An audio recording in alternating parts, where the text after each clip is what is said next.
ഈ വരുന്ന ക്രിസ്മസ് ദിനത്തിൽ ഏഷ്യാനെറ്റ് ഒരുക്കുന്ന ചിത്രങ്ങൾ ഏതൊക്കെയെന്നാണ് എന്നൊരു വീഡിയോയിൽ നോക്കാൻ പോകുന്നത്. വീഡിയോയിൽ മുൻപ് വീഡിയോ ലൈക്ക് ചെയ്യുക, ചാനൽ സബ്സ്ക്രൈബ് ചെയ്യാൻ വേണ്ടി ശ്രമിക്കുക. രാവിലെ 9 മണിക്ക് നെസ്ലിൻ, മമിത ബൈജു എന്നൊക്കെ പ്രധാന കഥാപാത്രങ്ങളായെത്തിയ പ്രേമലു എന്ന ചിത്രമായിരിക്കും ഏഷ്യാനെറ്റിലൂടെ സംപ്രേഷണം ചെയ്യാൻ പോകുക.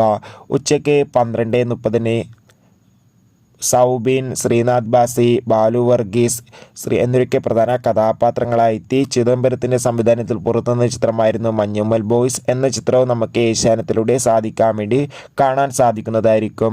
ഉച്ചതിരിഞ്ഞ് 3:30 പൃഥ്വിരാജ്, ബേസിൽ ജോസഫ്, അനുശ്വര രാജൻ എന്നൊക്കെ പ്രധാന കഥാപാത്രങ്ങളായെത്തിയ ഗുരുവായൂരമ്പലം നടയിൽ എന്ന ചിത്രവും ഏഷ്യാനെറ്റിലൂടെ സംപ്രേഷണം ചെയ്യുന്നുണ്ട്. നിങ്ങൾ കാത്തിരിക്കുന്ന ചിത്രം ഏതാണെന്ന് തീർച്ചയായും കമൻറ്റ് ബോക്സിൽ രേഖപ്പെടുത്തുക. കൂടുതൽ സിനിമാ വാർത്തകൾ പെട്ടെന്ന് ലഭിക്കാൻ വേണ്ടി നമ്മുടെ ചാനൽ സബ്സ്ക്രൈബ് ചെയ്യുക. അടുത്തൊരു വീഡിയോയിൽ കാണും വരെ ഏവർക്കും ബൈ ബൈ.